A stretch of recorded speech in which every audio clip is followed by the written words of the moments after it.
They say there's no place like home. It rings true for non-resident Indians as well. A lot of Indians settle abroad. Better living standards, high-paying jobs attract them. But once they have saved enough, many want to return to their homeland after retirement.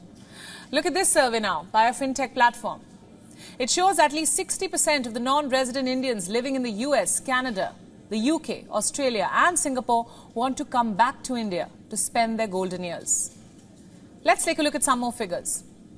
80% of NRIs based in Australia plan to return to India after retiring. We have the same figure for Singapore.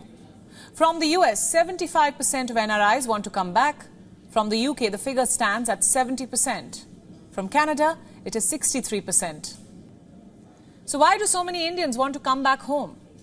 It's as much for financial as for emotional reasons. You see, India is formulating a strong strategy to stabilize its economy. It has become an emerging global startup hub to reckon with. There are stellar manufacturing capabilities, financial services and technology advancements. Simply put, there are promising investment opportunities for NRIs who have earned in dollars. Investment in India can bring huge profits.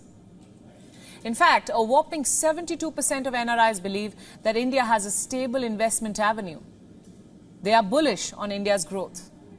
56% of the NRIs based in the US and 44% of those in Canada have already started investing in India for retirement.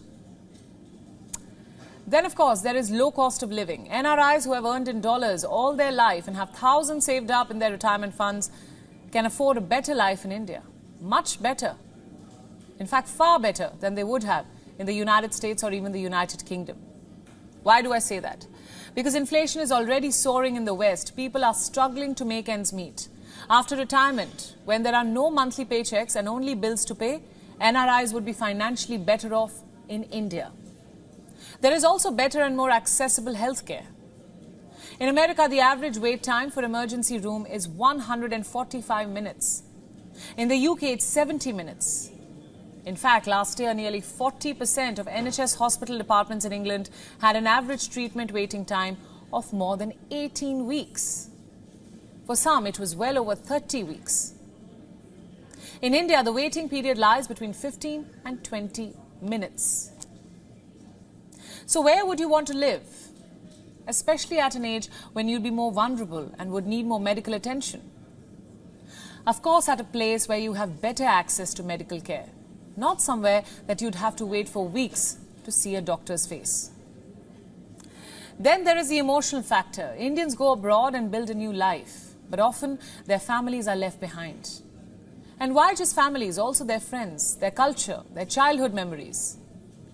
Some want to raise their children or grandchildren in India close to their culture.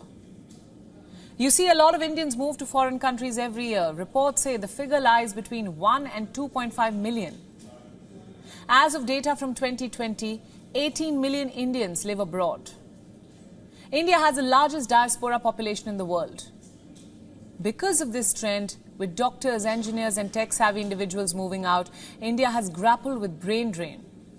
But now the good part is, a lot of the NRIs want to come back, even if it's after retirement. Home is, after all, home. WION World is One is now available in your country. Download the app now and get all the news updates on the move.